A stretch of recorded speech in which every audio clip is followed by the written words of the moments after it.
has a purpose, and it is this purpose you pursue that defines you. The reason why we, Dalaba Eco Lodge, located on the Gunjur-Brikama Highway, is here is to create peaceful environment and conducive atmosphere for our esteemed guests, both nationals and those who choose the Gambia as their final destination.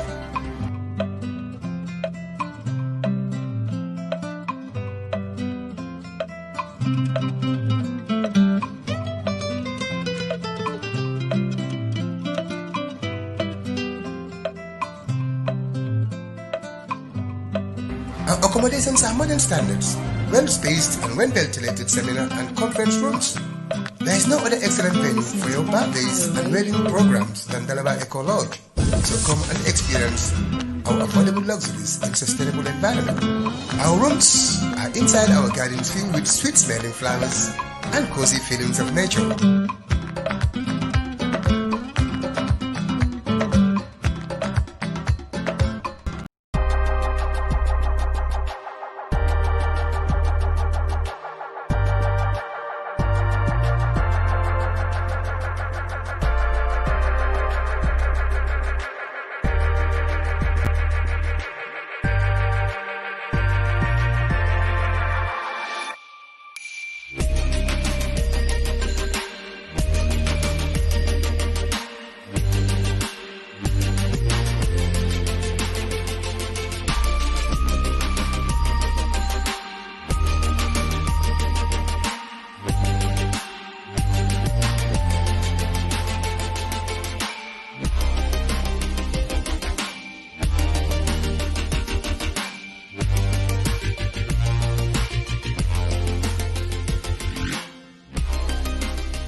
Yeah, Assalamu alaikum wa rahmatullahi ta'ala wa barakatuh. Viewers of Gunjur Online TV, welcome to another episode of Straight Talk with Sulayman Ben Suwareh. Ben, welcome. Thank you. Assalamu alaikum, Ahmad. How are you? I'm fine, and you? Yeah, thank you once again, as usual. I will give a brief COVID update, then we continue from there. And inshallah, today we should be discussing issues that are prominent. There are a lot of issues to be discussed, but just because it's a 1-hour program, we will be talking about access to parliament by the media fraternity, which look very, very discriminatory, but Ben will delve into that. And also the new constitution. Are we going to go to the election with the 1997 constitution? And finally, there is a break-in at the GRA. You know, we'll discuss that. Hopefully next week we shall discuss the president speak. Just quickly, as you all know, COVID, in fact, I have to say it's not going anytime soon. In fact, it's making a very, very strong comeback in Europe, which is very, very worrying because these second waves have been talked about. It's been discussed from the word go, and it seems like it's a thing is going to be a reality because countries like UK, you think they got this under the wrap, and France, you know, and Spain, and you know, we've seen the numbers are surging once again. And as you all know, since COVID announced its arrival to the world in December 2019 from Wuhan province, in so far 30 million people, 298 people are infected. Out of that, 948,292 dead. Number of people who recovered from COVID stands at 21,938 and 938,202. And countries that are very, very close to the Gambia, also the numbers are stabilizing, including the Gambia.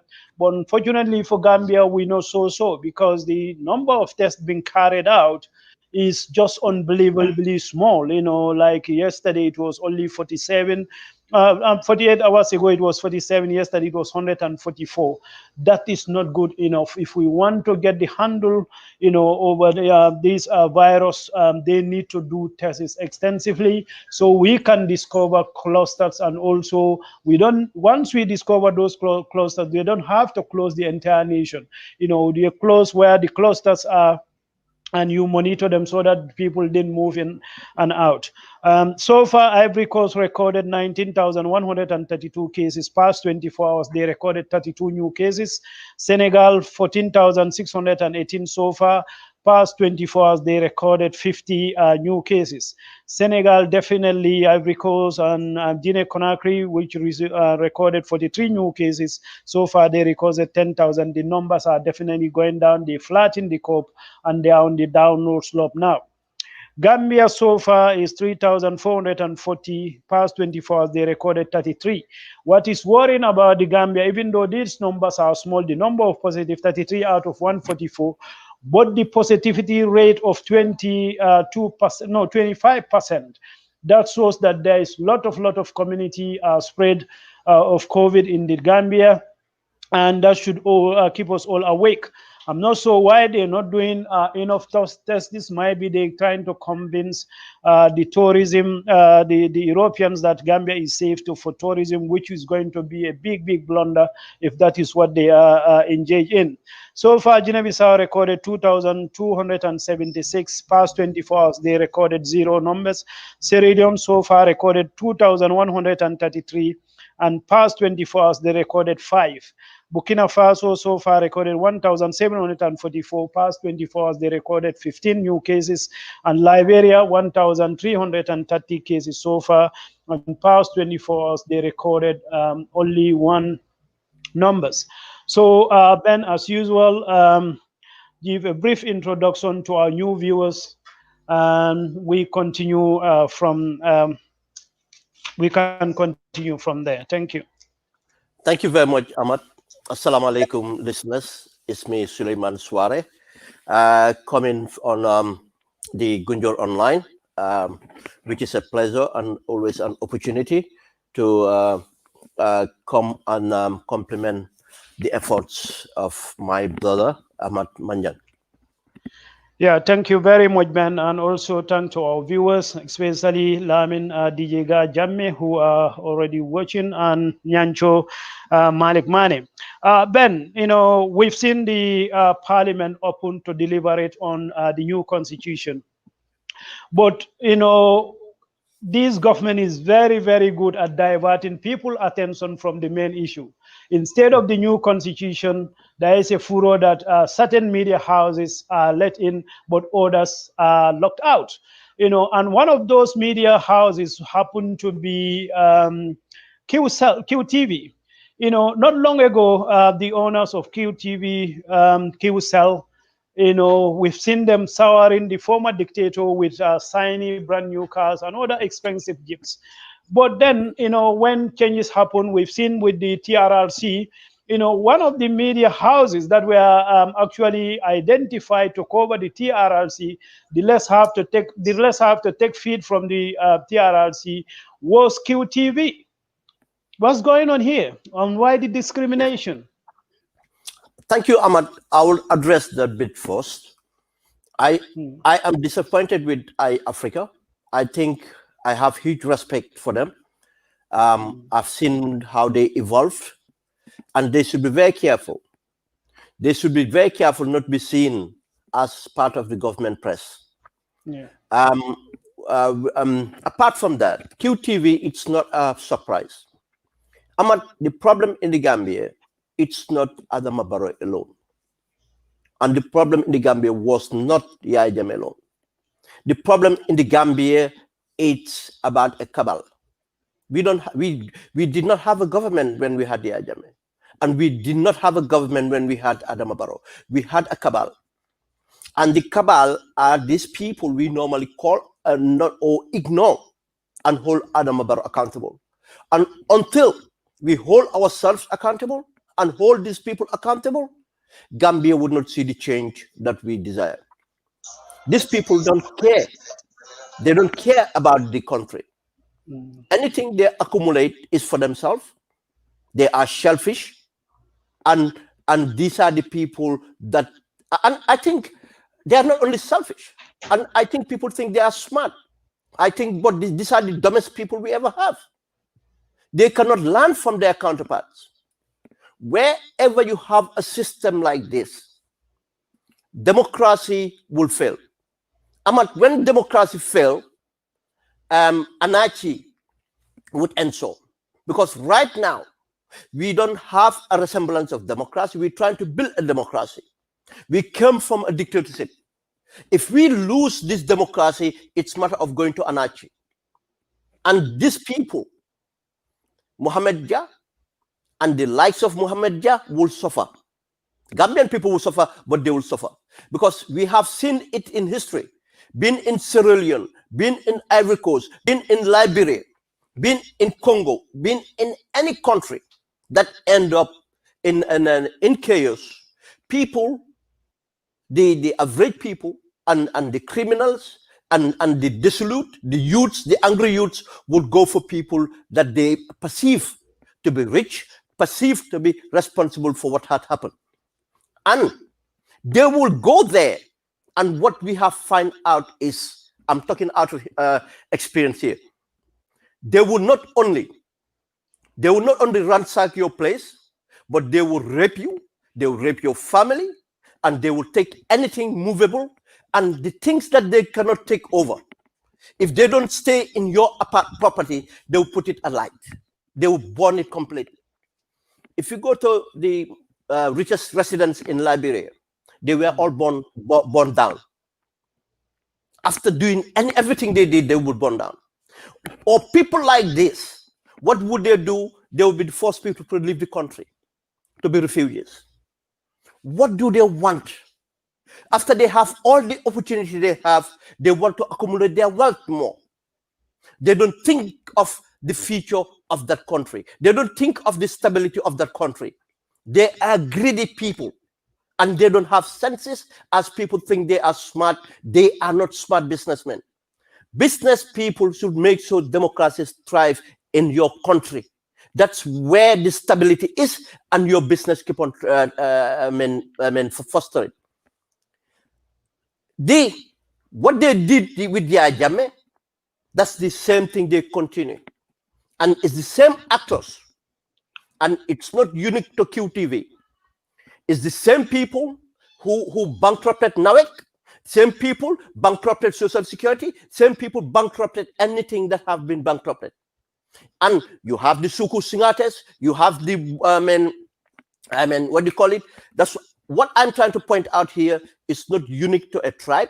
It's not unique to a region. It's not about being Banjulians, people from Basse or Bakau or anything. These are Gambian citizens, and they belong to all of us. These are our brothers and sisters. They would empower anybody if they are benefiting directly from that. They don't care about from the greater good. They don't care about the common good. They don't care about the most vulnerable people in our country. You look at everything that's going on. Ahmad, if you hear them contribute, they contribute because they want to be recognized by Barrow. Or their contribution. Have you seen their contribution in the COVID? Anything they did is to be acknowledged by Barrow, but they will not do anything that benefits the people.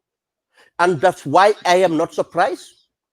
And this is the reason we are calling on Gambians, concerned Gambians, to get up and make sure we end this madness in the country.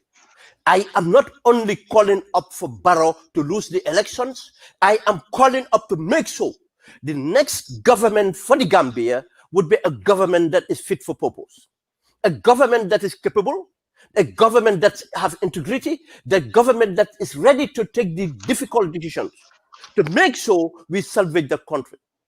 Until we elect a president and a political party, or a president that will constitute a cabinet that is a cabinet that is competent, a cabinet that has integrity, that's the beginning of our change.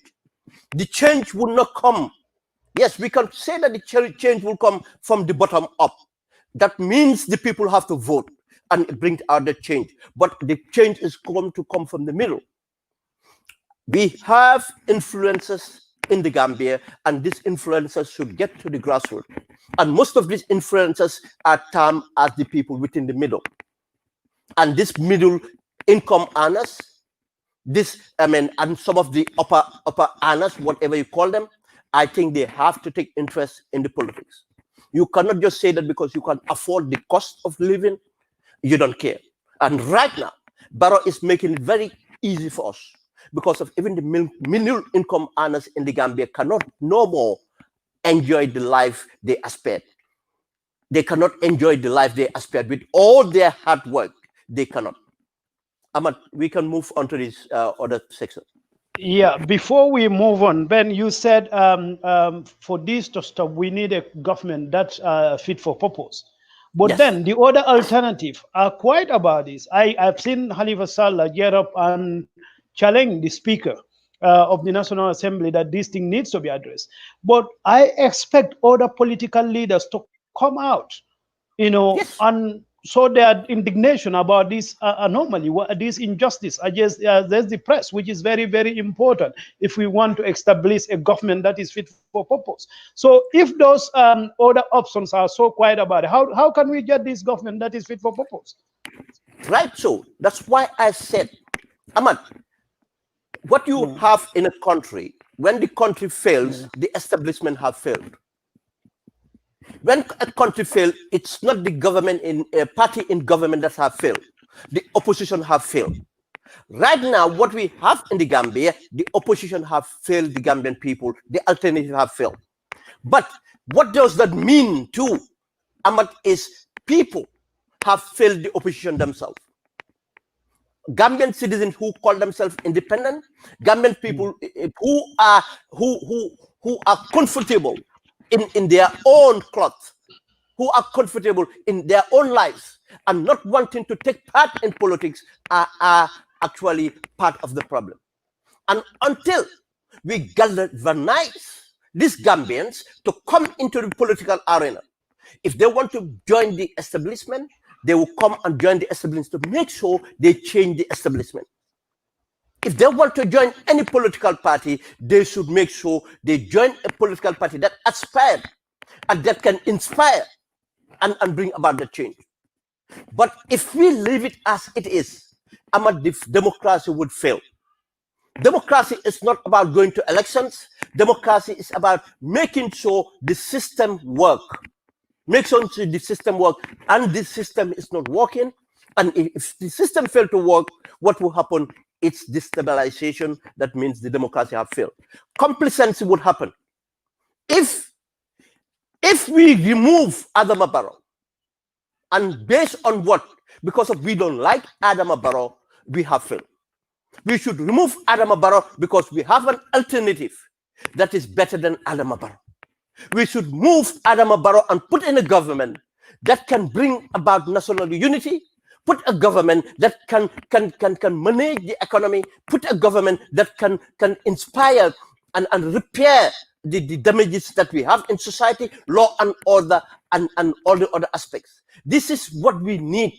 A government that would stamp on corruption, the government that would come with innovative ideas and policies that would bring about change. We cannot expect to tax the human beings to death and expect to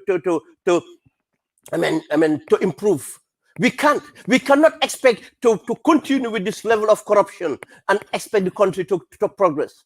We cannot expect to take all our resources, being the marine resources, being the forest resources, being our agricultural land, being the human resources we have, Ahmad, and not utilize that in order to benefit ourselves and expect us to prosper. It doesn't make sense.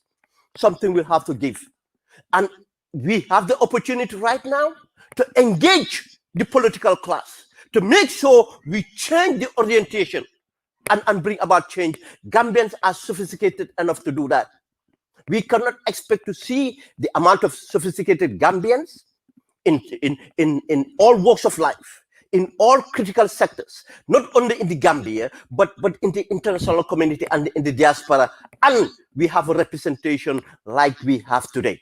But it's a disgrace to hear the members of parliament we have that represent us. And Ahmad, we are limiting ourselves too much. I would never rest. I would never rest, and I will hold my voice until I see a Gambia that I desire in the track of recovery and moving forward. But Gambia is digressing. That's the worst. We are not stagnant. We are not staying in one place. We are moving back. Gambia of today should have been another Gambia. I'm going to go and compare the leadership that took us to independence to the leadership we have today. And you remember that's over half a century. Ahmad, you will cry. If we cannot see where we are today, if we are comfortable, if these people have even the audacity to run for elections, it's because of we, the silent majority, don't want to take our responsibilities and bring about the change. But if the average Gambian that should be in politics, every Gambian should be in politics, but I mean the influential Gambian get into politics, the politics will have to change. We have to force the hands of politicians in order to change. It's not only the responsibility of people that claim to be politicians to bring about the change. It's the responsibility of every one of us to strive and make sure we bring about change. It is the most noble duty we have than any other duty. Thank you, Ahmad. Yeah, thank you very much. So Gambia is not stagnant. No. But we are going backward. Yes. I think that is very, very bleak.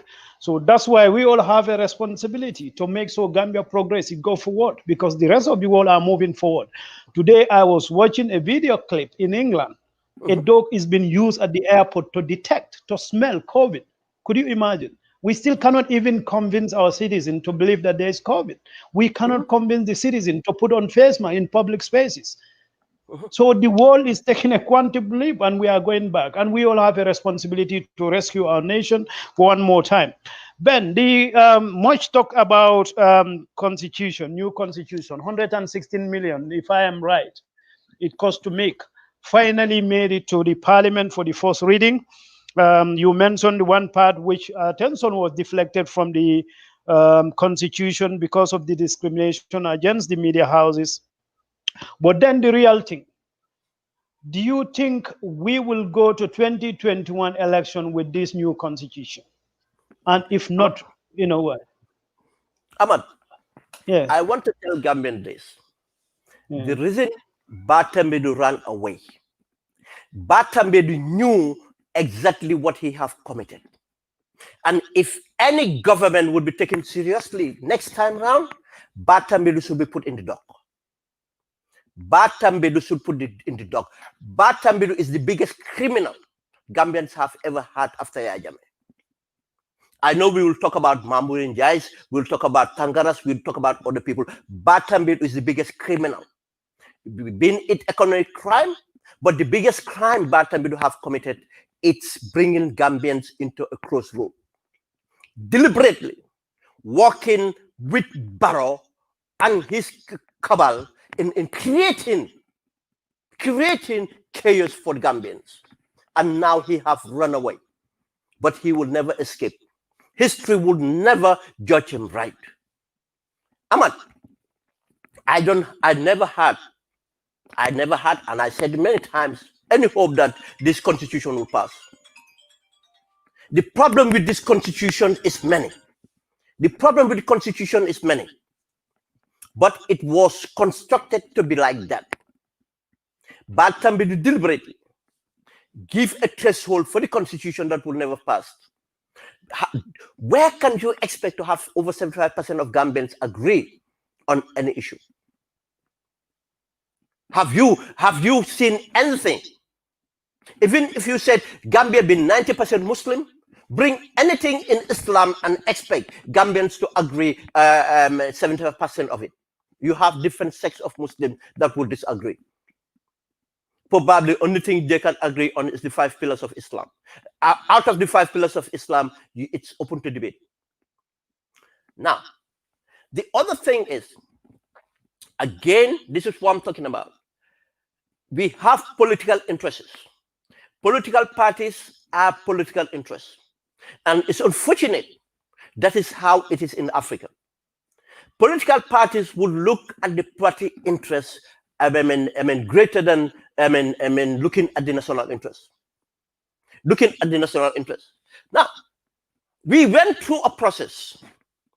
The CRC have done their job. They went through a process. I am not happy about the cost. I am not happy about the time. I don't think they needed that much time. I think that they needed to spend that cost. But I agree on drawing up a new constitution because of the 1997 constitution not fit for purpose.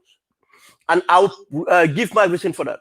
Most people think that you can just go and amend the 1997 constitution, bring it back. I disagree with that. Ahmad, legal luminaries will tell you one thing.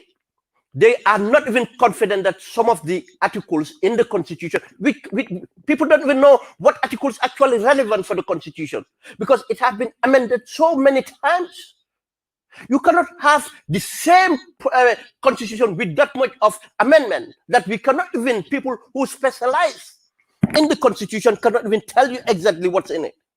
Now to expect that constitution to be amended again, that's not good enough. They have done everything principally how should be done. They have done consultation with all stakeholders when they were drawing up the constitution. They drew the constitution and got a draft. And they took this draft again and consulted almost all the stakeholders, even the diaspora, because social media gave them that advantage. And people submitted. People submitted. And we have seen some of the issues raised during the consultation for the draft have been captured. The House of Parliament, even the President, even the Cabinet, they were consulted on this constitution. Ahmad, we cannot have a constitution that a particular political party will be happy with everything, or a particular citizen will be happy with everything in that constitution. And the constitution is not written for a person alone. A constitution is not a constitution that belongs to a political party, but it belongs to all of us. There will be areas that you are not happy with, but that's what life is. We have to evolve with that. But we don't expect to draw a constitution that we will be continuing every year to amend. That's not a constitution anymore. We have to want a constitution that will be living with, and probably that was drawn, in fact, very, in a manner that will live through it. Not a constitution that will live through us, but we should live through the constitution. The constitution should be forward-looking. That's why aspect of the constitution is not comfortable some people, because in 20 years' time, I tell you, the Gambians that would be looking at themselves differently. We don't expect the same way we look at ourselves today, that 20 years' time, the next generation will be looking at us. No, completely. We don't expect to give them the burden of coming up to be fighting to change a constitution anymore. Now, what we have with the constitution now is every political party that is in the party are looking at the constitution on what's best serve my interests, not what best serve the interests of the people. What serve my interest? I don't want this thing.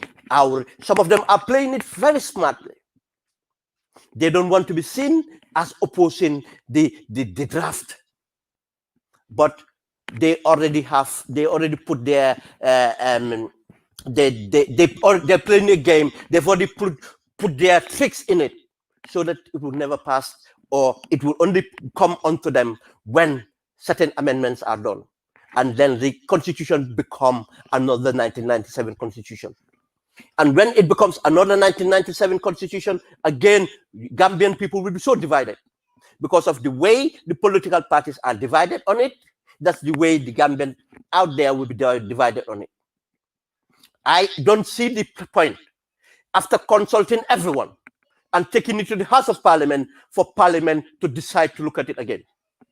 We put Parliament there, and we are going to be given an opportunity to vote on it. Why do they have to amend it? Because if we are not happy about it, we will vote on that. If the constitution was not going to go to referendum, then we can say that the people representative should look at it and amend it. But it is going to go for a referendum. The referendum is us. We are more representative than Parliament. Parliament is our representation through an election. But this is a direct action. We have to approve this Parliament, this constitution. I don't see the reason. I give you an example. I know people who have whole positions on citizenship, on this thing of automatical citizen if you are born in the Gambia. Ahmad, do you know some of them? Because I spoke to people across the line. And do you know why some support, others against? I'll give you the position here now. Some people that allied with certain political parties believe that if we allowed people an automatic citizenship, would give them an opportunity to have more votes, because these people are likely to vote for them. You know, it's just like when Labour think that Labour government or the Democrats think that people from ethnic minorities would be voting for them. This is how Labour or the Democratic think. The other side fear. I'm not saying all of them. Some of these people debated, feared that if it is easy to get these people to vote or to become citizens, they will vote, and what these people are looking at, that's what they fear. This is the two competing factors. There is a more intellectual and a more truthful way of looking at it, and I belong to that camp. Ahmad, a constitution should not be amended all the time. I completely disagree with Honorable Sidia Jatta. United Kingdom does not have an automatic. You have to earn your citizenship. You can be born here. If your parents are not citizens, you cannot automatically be a citizen until your parents are a resident, permanent residents, which is more or less a citizen. Because permanent residents have the equal rights of citizens or access to resources of the state. The only difference is carrying a passport. Then you can become a citizen. Then he mistaken that. America, actually too, yes, a child can be born there and become a citizen. But America and Gambia is a completely different case. Ahmad, we have to be very careful in the Gambia. Every major issue have to pass a test of national security. Gambia today, on all sides of the country, we have Senegal. And these people have access to our territory as any other person have. Now, imagine, down the line, we approve a constitution that anybody just bought. All you have to do is cross the border, go to Birkama and have a child and register the child a Gambian and go back to Casamance. Cross the border from Tuba Angale in the North Bank division, have your child in Kuntaya hospital or clinic, and go back to Tuba France, sorry, not Tuba Angale. Go back to Tuba France, and that child is at this. Ahmad, our population.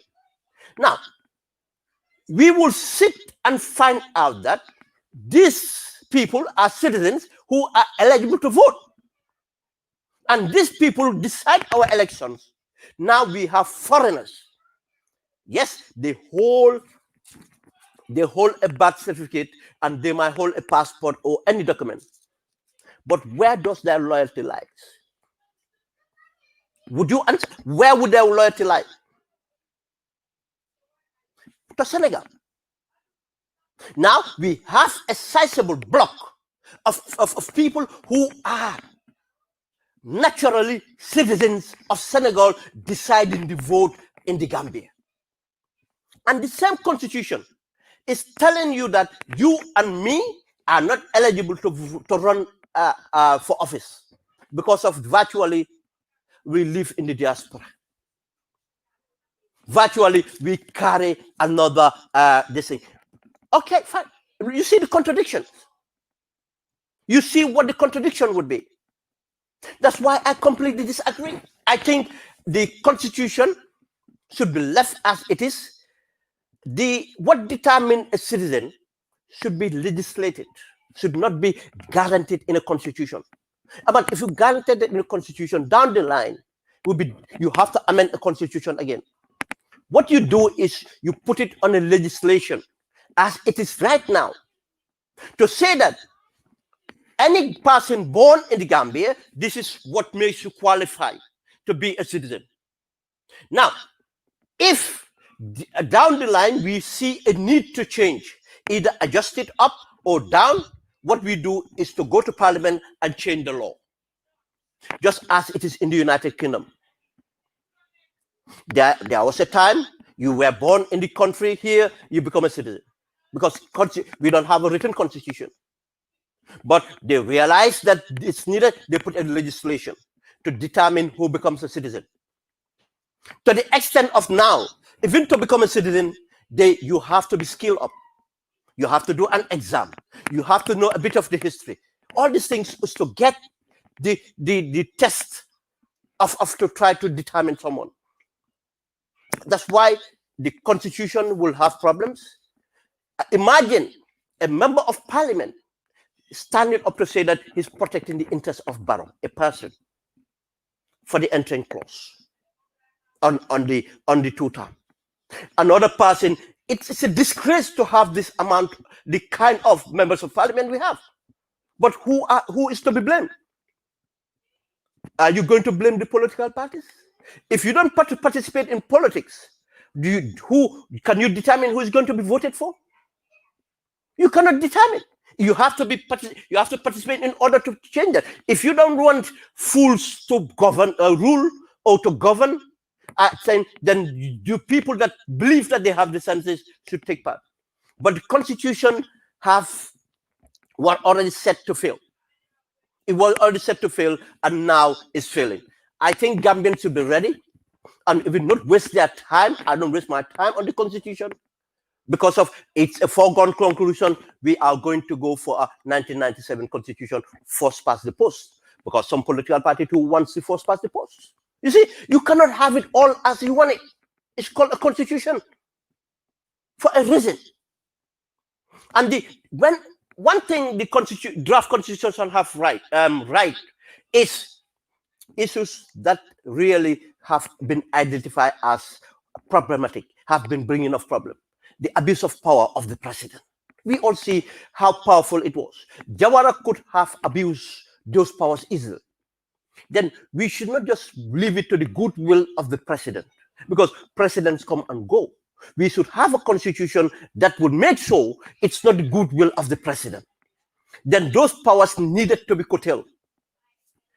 Two, the issue about, we all seen in Africa today, in West Africa for that matter, the amount of third term been going on. And we capture it right to stop it. Why would anybody fight to govern for more than 2 terms? Why should you look for technicalities? I think Gambians should understand this. The only reason this person is fighting for, you have not even delivered nothing for the first time, and you have the audacity. The same person doesn't want in the constitution to say that he have to go and answer to parliament. But this person want to stay there for extra time. Who are we fighting for? Is that benefiting the people or benefiting Barrow? You see, if we look at it, most of the areas that we had a problem with, I mean, it's been solved. Yeah, there are other contents that area. That's how life is. But what are we going to have the constitution we have? No. And it's a shame that we spent almost 2 years to draft a constitution, and now have to spend 116 million and only for that to go in the bin and to go back to the 1997 constitution. It's a shame. It's a shame that we criticize the same constitution. It's a shame that all political parties criticize the same constitution. And now we had 5 years and maintained that constitution. What does that tell us about our political establishment? But what does tell us about Gambia? We have to take account. We have to be accountable. We cannot just be pointing at politician. We should point at us, because of we are the political parties. It's our families, it's us. We have a right to belong. Not only a right, it's a duty, in fact. It's not only a right, it's a duty. In some countries, this is recognized, and that's why those countries advances. Until we recognize that it's a duty to serve, or the duty to take part, to participate in a democracy, and if we understand the importance of this democracy, I think we will not have left, and Barrow would have never been around the ballot box, or any of most of those MPs, 90%, 90-something% of that MPs would not be on a ballot box because they're not fit for purpose.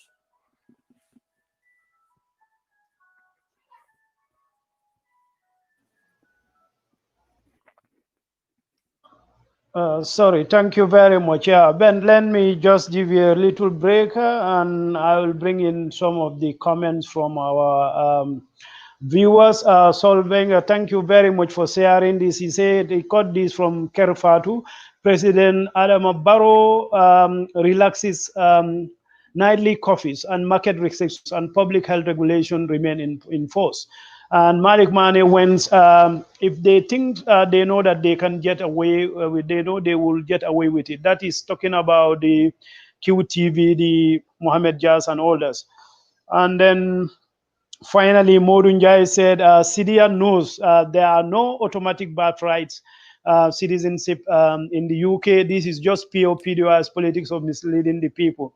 Yeah, thank you very much. Yeah, Ben, we've seen a terrible news coming from the GRA, or tax office, which happened to be situated just 100 meters from our security nerve center. That is the police headquarters.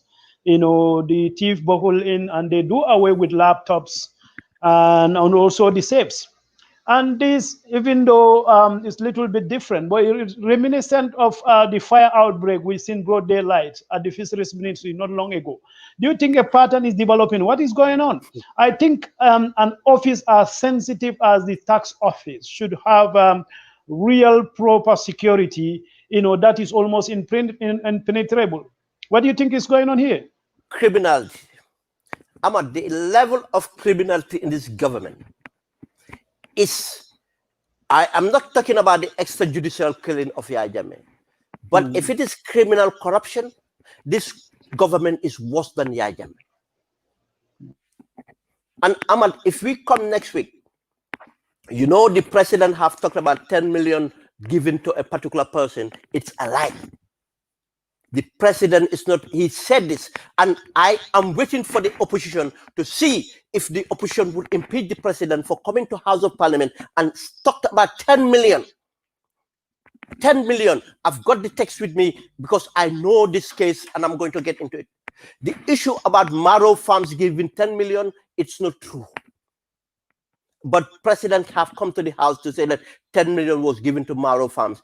And the way it's written, I will explain it next week. But just tell you the level of criminality is at the president's office and down the line. You are right to say and equip this to the fire at the Fisheries Ministry. But before we get there, I saw the press release from the GRA. But the press release even is revealing. it's like you found someone guilty already, and they found themselves guilty. They started the press release praising the press for doing their job. And the next minute they say that, but the press did not have it right.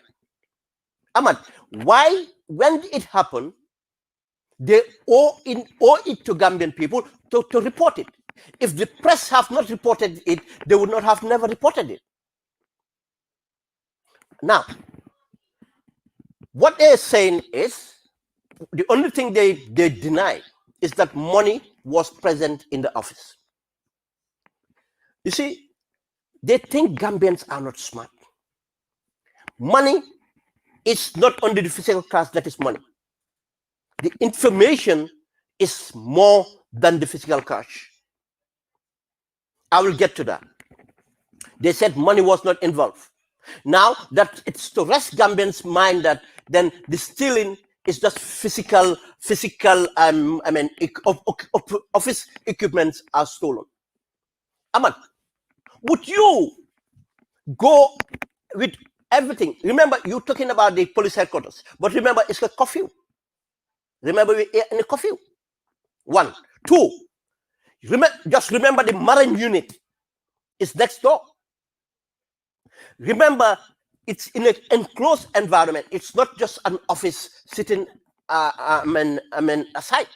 It's an enclosed environment. And most of the security that works for GRA are ex-military. It's one of the most lucrative security jobs you will find in the Gambia. GRA is one of the most security jobs you'll find in the Gambia if you're looking for private security. Now, why would anyone risk to go to nick? And where is the office? None of the office on the ground floor, the middle floor, and I don't know how many floors are there. They get to the top floor and they selected a particular office and hit that office. And they took the laptops and everything can go. Right now, they prepare the budget. The Gambia government should be preparing the budget now. Now, information should be sent to the budget directorate to start to prepare the budget. It's a very good, big suspect. We are talking out of logic here. We don't have the evidence. We cannot have the evidence. Let's just think of logic. And what I'm saying here, I'm deconstructing so that governments get the logic. There's a reason for this break-in, and is it a coincidence that the break-in happened at the material time that the government is accumulating, putting the information together? Information is money. Information is money, and if any discrepancy are to happen on paper, have to happen electronically before any physical cash been moved. Physical cash is to move the physical cash is one thing, but certain sizable amount to really do that, you have to cook up the books. That's why I said you cook the books. And some of these offices still don't have the proper information technology, security systems that they back up. We have seen an issue here, a laptop missing, they lost all their data because there's no backup system. I am not saying I don't have any reason, I don't have any proof to say that their information is not backed up, but I'm not going to be surprised if they come out to say that we lost this information because it wasn't backed up. It wasn't backed up. It's a suspect, and accountability have not been there, because in order to be accountable, they have to be transparent. The minute they find out about this theft, they should have come out in the media and talked about the theft, and probably it would have helped to fight the crime. But you wait until the press hold of it. How can an office be breaking through on a Friday, not find out till the next Monday? Where is the security? Don't they patrol their floors? They don't check their offices? And as you said, it's a nerve center. It's an important building. How come breaking can happen there and not do this thing? I want to know again, do they have any evidence of this breaking? Do they have a CCTV? If they come out to say that a big office like that, now in our day and age, they don't have a CCTV system, and that just tell you the government we have. It's not only corrupt, but incompetence. And there's another thing in their press statement, and I want Gambians to keep an eye on that. They said that according to the new regulations, people have to pay this much, and there's a limit, about 100,000, I think. More than 100,000 cannot be paid to a cashier. There's something we call structuring.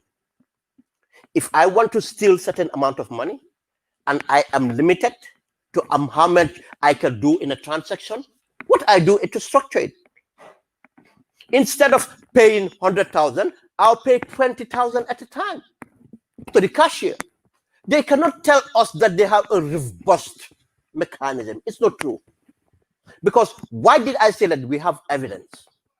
I might go and see the middle management, not even the top. Go and see the middle management, the properties they have. Not a properties they have. Go and see the middle management, the lifestyle they have. It's because of this COVID. They go for holidays, and all these people, it's not because of their spouse or or their background or anything. It's because of the revenue. And that's had been the history of the Gambia. In the Jawara days, we used to hear bomb cell at customs. Yes, custom is called GRA now. Bomb cell at custom, 10 commissioners dismissed. Nothing comes out of it. And it continued during the Ajame time, and now it's worse. Now it's not only senior management, middle management, and even the watchers. Some of the watchers are on it. And that is one of the most bloated institutions because of, the nepotism. The amount of nepotism in that office is worse than any institution in that country. And it's the only institution that the managing director have not been removed since Barrow came to power, and we know why. Because he's serving Barrow the same way that he served Yajame. And he have his brother called Turo Dabo playing games with Barrow. And Barrow wants the support of Turo Dabo to the extent of not only because of the brother in Youngs is giving him what he wants, but again, he wants to, he's still playing to get Turo Dabo on his side because of he believes that Turo Dabo have an influence that will make him win election, just as Turo Dabo was there for Yajame. This is what we have. And this is, we cannot continue this kind of politics.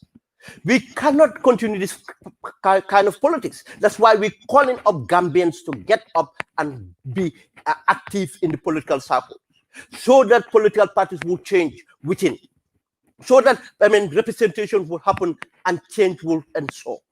Until we do the same old, we continue, and down the line, the Gambia will be completely destabilized because we came out of a dictatorship, and we can only go back to a complete conflict, but not a dictatorship.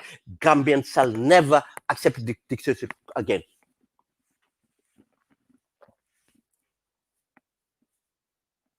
Yeah, thank you very much, Ben. Again, we have 5 minutes. Going to the comments. Usman Toure said, "It's if an important office like the GRA cannot have an CCTV, then Gambia is in a mess." Yeah, we are in a mess. Even not this issue, but we are in a real mess. And then Sol Baji went, "We are close to the brink of exhaustion." You know, Sulayman Ben Suwareh and Ahmed Manjang. The NIA is inept and SEDI NAMS not doing its jobs. What is stopping them from summoning these civil servants to answer questions? You know, no serious government collects revenue as we do. It is a travesty, you know. Ben, you know, I think you touch on this, but also this include the new airport levy, $20, you know, for citizens. I'm not sure if you talk about it yesterday, but if you can close this program with that, and also briefly, if you can touch on this spike in maternal death, even though I didn't mention this to you, but this spike this in what? is my in maternal deaths in Oh, Gambia. yes. It's everywhere. Yeah. Even this morning, a friend of mine, lost a wife. After Yeah. I just commented on somebody's timeline to pay my condolence, the next minute somebody called me and told me somebody's wife, your friend's wife is dead because of maternal death. These are comment by Solbaj, and these $20, for Gambian visiting your country you pay, and leaving your country you pay. I'm You not, know, yeah, I'm not, okay, before the $20, yeah, Gambia have increased the tax or a levy on telecoms. One, telecoms have increased. Now, how can we be competitive? We are not delivering energy, electricity, or water, basic. We are not competitive. Our poor network of telecoms, but not only that, one of the most expensive telecoms in the world. One. Now, Ports Authority. The last year, Barrow was, championing to say that now the port is so busy, but there's a backlog. You see, that's how incompetence is. Why do we have a backlog? It's because of inefficiency. I said it last year. Inefficiency, you should not be proud of having a backlog. Says that something is not working in the system. Ahmad, in management, you you have a contingency plan. If they knew if they knew what to do, a congestion would not happen. Or if a congestion is likely to happen, you have a contingency plan, and you use the contingency plan. For instance, some of them will tell you because there's no enough space, they're trying to expand the port. If to build expand the port should take you 3 to 4 years, why can't you have a temporary measure to make sure that in the combo there's land in the combo, or the airport there's land in the airport? Why can't you have a holding position there so that the anything cleared can straight going to be boarded at the airport, and then that will make everything quicker, and within 2 to 3 years, as you develop, then you relieve that, and after 4 years, then the temporal measure would be out of the place. That's a contingency plan. But do we have management? No. Do they have experience? No. They are concentrating on how to steal rather than how to improve. That's one thing. But now, that is costing destination Gambia to be more expensive. And who's going to pay for that? The consumer. Inflation is going to go high. We are not exporting, we are importing. Now, the import is even getting more expensive.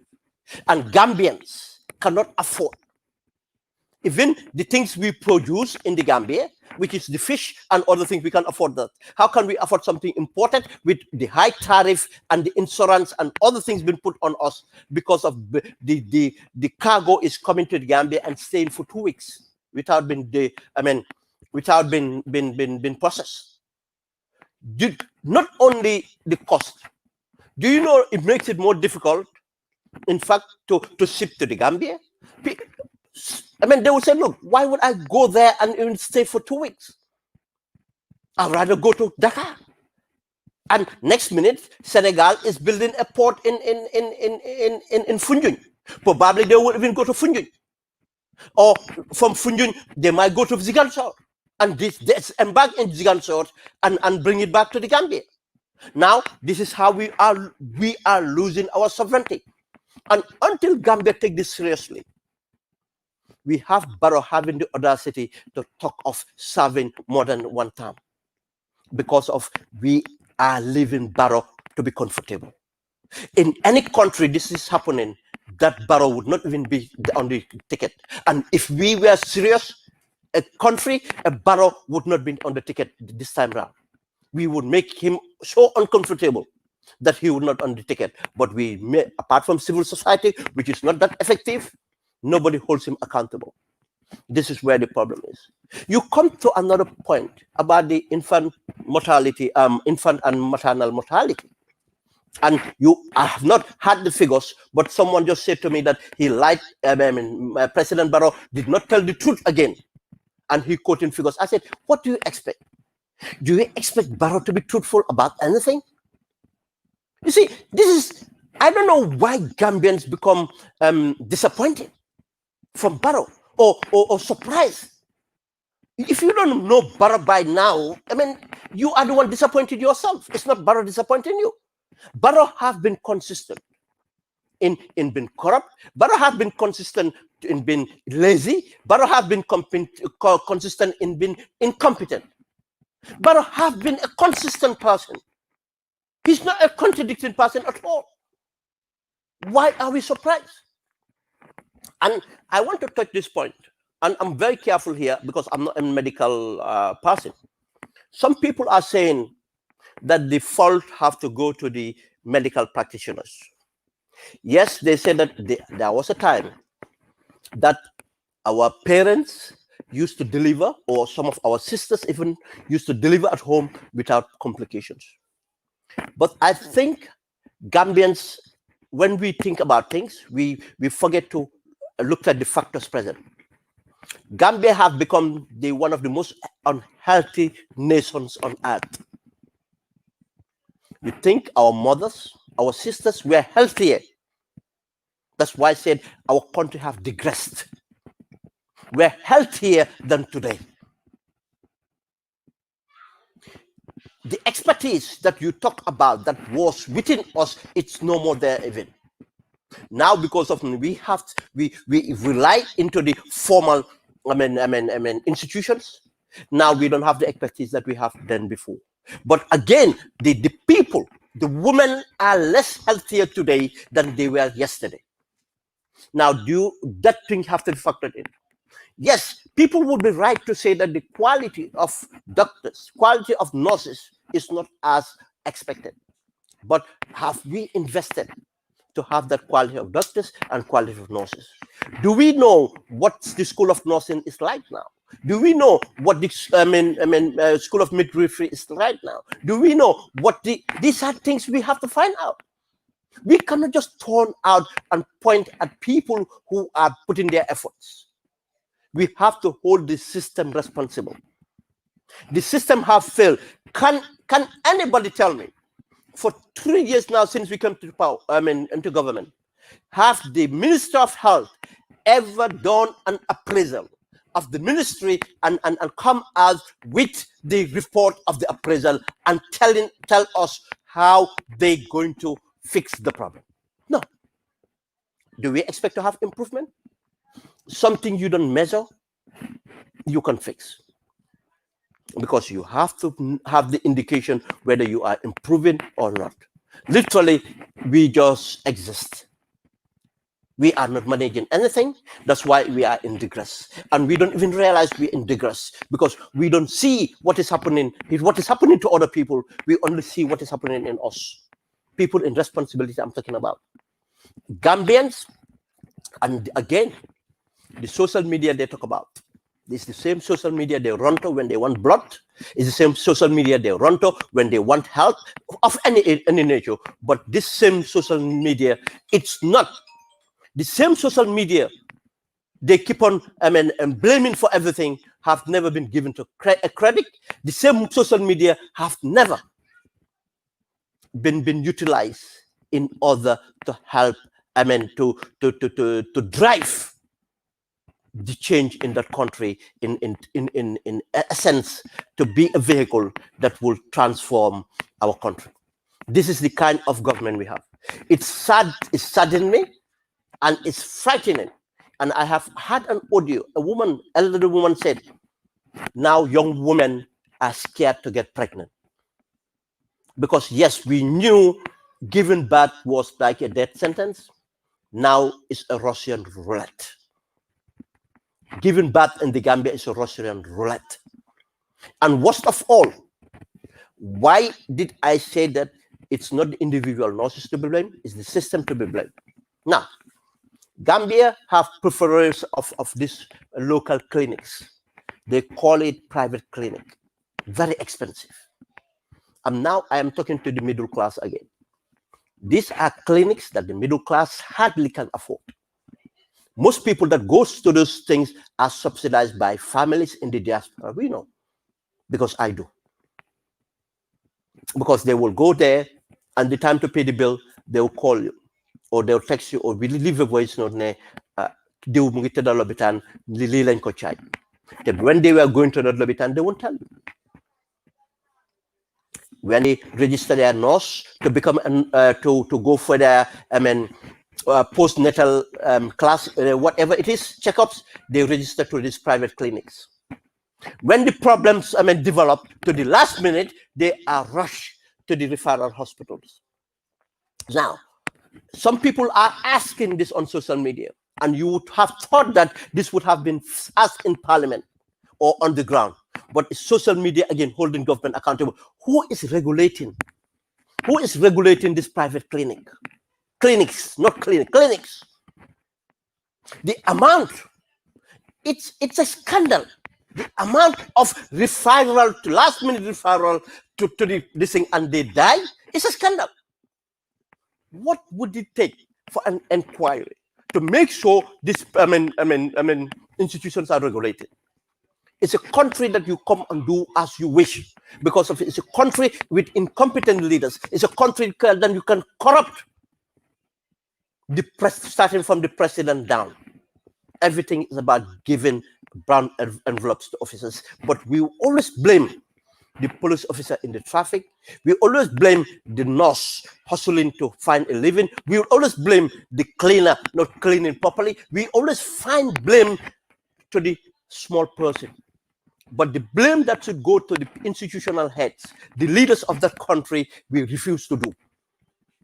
And again, I am talking to the middle class. You have the influence to bring about the change. And if you think that you can survive Adama Barrow, I can tell you, we have seen what we went through with Jammeh. Probably Jammeh was beating us and shooting us. Adama Barrow would starve us and would infect us. This is where we are now. The amount of debt because of neglect from government, amount of debt because of incompetence of government, the amount of debt because of corruption of government. It's sad that we are not hearing this noise coming from the ground. I think if we made that noise to hold Adama Barrow and hold his government for their incompetence, for their injustices, for their corruption, but no, it's quite difficult for us to do that. That's where the alternative have failed. And if I say the alternative, yes, the institution forced the opposition. But the alternative is us citizens, Gambians. We are failing our country. We are failing our people. It's a country with average people that cannot comprehend some of these things, are very technical for them. But the minority that can, these are the minorities that can bring out the change by educating, engaging, make sure that the voters have the information necessary to take the to make the right choices. There is no individual Gambians that hate themselves. Then if they choose a person that is not good for them, it's because of we failed them. Ahmad. My battery is about to go, Ahmad. I don't know. I think yeah, and we come to the end of this program anyway. It's 8 minutes behind schedule, and thank you once again, Ben. You put it in a very, very succinct way. And also to our viewers, Gunyur Online TV, we appreciate your time and your comments. These give us ideas. And also share the videos, because it's platforms like this that is holding this government to account. You know, Ben mentioned 3 key positions. Gambia is going backward. We are not moving forward. And Ben mentioned 1 key issues. You know, our moms or sisters of the yesteryears are more healthy than us. They eat fresher food. They don't have to depend on packaged foods. And they exercise more, because most of them, they engage in gardening and also farming. So they are fitter than us. And also, even our healthcare facilities were better. There are not many private clinics who are not equipped to the level of handling these kind of specialized situations. But they are charging over the odds, But who is regulating them? This is where we have to put the government to blame, because they're supposed to have regulatory mechanism that look Ahmad, after. Ahmad, Yeah. Ahmad, can I come in there? Yeah, sure. I forgot to say something. It's very important. Mm. People don't realize one thing that Jammeh really destroy in our country is the culture. Yeah. The culture in the society, the culture at our hospitals, the professionalism. You might have doctors, but we have seen what the interference of Jammeh in the health delivery system and what it did to the health delivery. Ahmad, my mother had the operation about 40 something years ago. Yeah. Because my youngest sibling would be about 50, almost 50 years. My youngest sibling is about 50 years. But 40 something years ago, when she just had my brother, and the operation she had went successful. I forgot the name of the doctor. Have never complained or anything for up to 5 years ago when he passed away. About 3 years ago, another family member had the same problem. The operation could not be carried out in the Gambia. We had to take the person, fly the person, and find out it was the same thing. They have to do, that's what they did to Senegal. The only reason, and 5 years ago, I was in Senegal, half of the ward was Gambian patients. Half of the ward was Gambian patients, and this was a very expensive clinic. I visited a Gambian, but I found half of the ward were Gambians. And I can say literally all of them were, people paying for them were from the diaspora here. Why did I say people paying for them are from the diaspora? We have seen the enabling environment Ghana, the government of Ghana have created for Ghanaian medical practitioners and other medical practitioners in the United States and Europe, African American returning to Ghana and invest in a proper health facility. If the government have respected and the government was not incompetent and scared of competent people, the government would have given an enabling environment that Gambians can return and rebuild that country. But they have not done anything, not one initiative to enable, to enhance the capitals in the diaspora here. This is not happening. The amount of money, the finances Gambians are paying for healthcare in Senegal and still are not improving, that could have been invested in the healthcare system in the Gambia if we had the right health reforms. But what we have, most of these operating, I'm not saying all, most of these operating clinics in the country are not fit for purpose. If they were audited properly, they don't have what it takes to practice medicine or to give services or to claim to be given a service that they are not doing. Literally, they are making profit out of healthcare. How can it be possible? A country of 2 million people. A country, go and look at the earning. How much is the average salary in the Gambia? And how many private clinics do you have in the Gambia?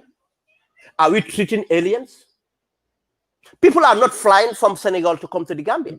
No. It tells you how unhealthy nation we are. That's why when I say that people were healthier yesterday than today, we should move away from this lazy analysis. We just draw to conclusion because we don't want to hold the big people accountable.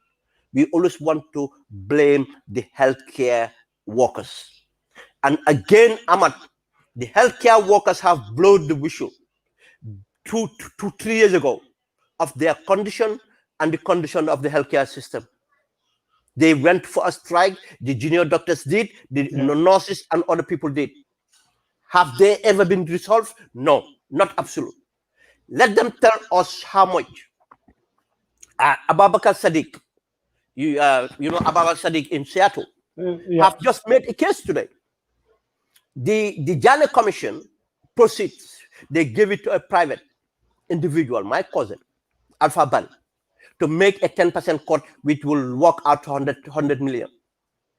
When it could have been managed in another way, that 100 million could have gone to healthcare. Where are the damn proceeds?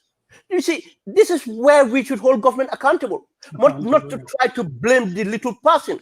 Police officers then corrupt, nurses then corrupt, then yabate amun training, then who is to blame? Why do we have to blame all the nurses when we don't even blame the people in charge? It's easier to point to the minister, easier to point to the president, easier to point to the people in charge. It's their responsibility. If the institution fails, the institutional heads, should be held accountable, not the people. Below, at the lower level. It's cheap to do that, and until we hold ourselves accountable and make sure accountability and transparency and so on, Gambia is digressing and it cannot be sustained. Thank you, Ahmed. Yeah, thank you all once again, Ben, and to the viewers. We come to the end of this program, and please share the video. And also, you can watch this program through YouTube and also Twitter. And please don't forget to hit the like button. We appreciate your company. Thank you. Until we see again on Monday, inshallah. We have the UDP spokesman, Alma Metal, here. We're going to put it on the hot seats. So we hope to see a lot of yellow grows here on Monday, inshallah. Thank you, Ben, once again. Thank you. Thank you, brother. Cheers.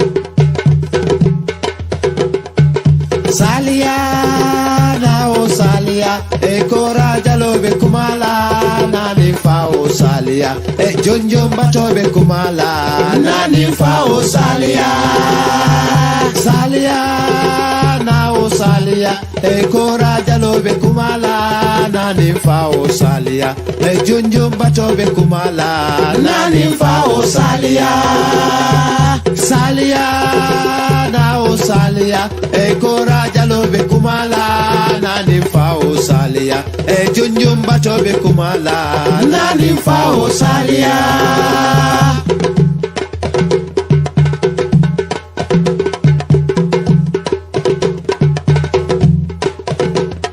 way dawda sane kulobute tebendonna ninki nanko binobala bari binobala temosola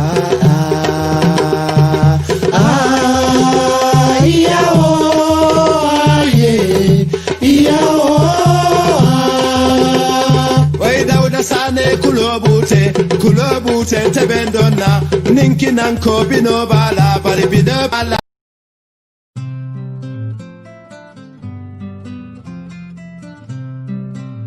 You're listening to Empire Radio 1. Everyone has a purpose, and it is this purpose you pursue that defines you.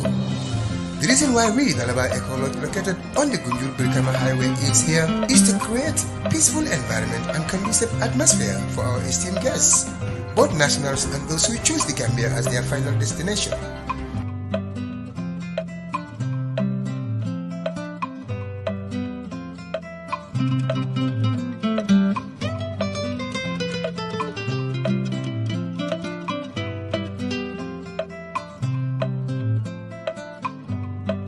Our accommodations are modern standards, well-spaced and well-ventilated seminar and conference rooms.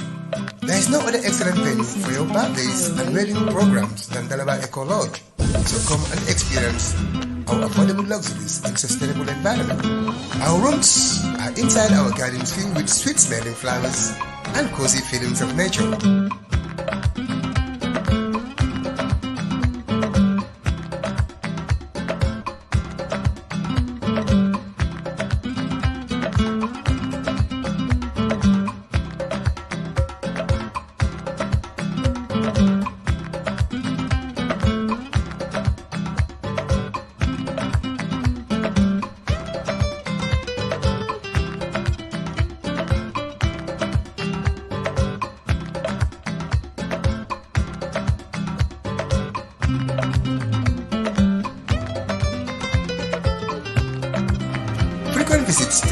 Sandy Beach with our wonderful transport services at no cost is all the time available.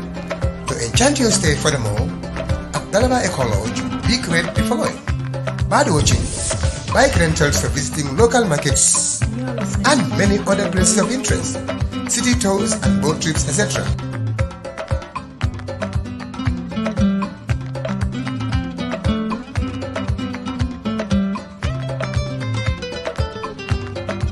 For more details, you can take the digits 00220 360 7043. Email dalabaecolodge78@gmail.com. Facebook Dalaba Eco Lodge Gambia. Book your places now to experience memorable adventures one cannot afford to miss. Gambia may be the smallest country in Africa, but it will host the second largest gathering of world leaders in 2022. To successfully host the OIC Summit and put the Gambia on the global stage, the government of the Gambia set up OIC Gambia to mobilize resources for the implementation of key development and infrastructure projects on a scale never seen before. 20 new roads will be constructed across the country, and the Bertel-Harding Highway will be expanded into a dual carriage highway of 2 lanes on each side from the airport to Sting Corner. All people in the Gambia deserve clean water and a constant flow of electricity. Therefore, an entirely new water system will be constructed, including new transmission and distribution networks to meet the increasing demand. In order to provide a more reliable supply of electricity, the OIC Gambia project will replace and double the capacity of the NAWIC transformers and overhead electric cables. We will equip the police with modern apparatus and technical training in an effort to keep the streets of the Gambia safe. By building the largest international conference center in the region, a 5-star hotel with state-of-the-art facilities, first-class mobility services, and improving the VVIP experience at the Banjul International Airport, OIC Gambia will position the Gambia as the leading conference destination in West Africa. With our partners in the tourism sector, we will reinforce the preeminent position of our nation, the Smiling Coast, as a go-to destination. The OIC Gambia will create strategic partnerships that calls for the involvement of local talent and businesses as a matter of requirement. In short, OIC Gambia projects will create jobs, boost commerce, accelerate growth, improve the urban outlook and lifestyles of many families across the Gambia. So let's support the OIC Gambia as it prepares us for one of the biggest global events. OIC Gambia, building today for a better tomorrow.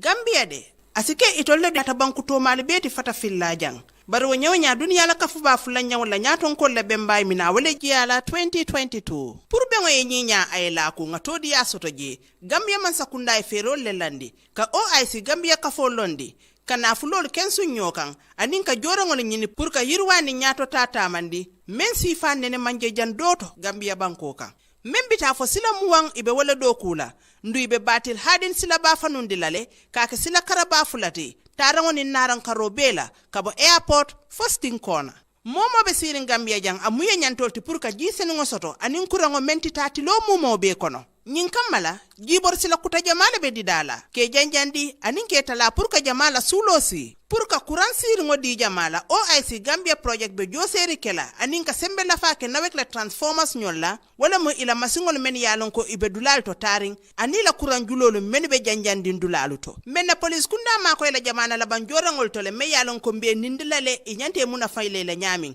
ferolu koto membe Gambian be dolu kela dula tankari ngoti ni yirwa ko men be ko kanna conference center lo kanna airport o be dida ku pour na luntan ku mal men be jila je ke bendung 5-star hotel kuto me yalon ko isulata jamana la bang jorango jorande batar la konole nyimbe mu fennete membe Gambia faramansande la kake nyaton kati pour ka nyin conference falo jiya West Africa jang ninde nyomalu tourism la karola menyu lodu la bambande la kaje ko Gambia e tenten kake nyaton kati tubabu luntangon la dundim finto la banko kanjang nkana so muk yenna bandero jindi dunia be yello menna the Smiling Coast ka kumo suti yandi OIC Gambia be doku soto bunda jamala wala na moliye kay safaro yirwande ka Gambia banko fango munungo yela mandi sakon na kombo tubabu banko ka felo nyinyandi bake nunga sininna dimba yalu balu nyalu faling woto alinga OIC Gambia fasa ba membe parendiri ke kan na banko ye pour ka dunia la nyimbe mbaka tango jia OIC Gambia ka doko ke bi pour na sama nafa.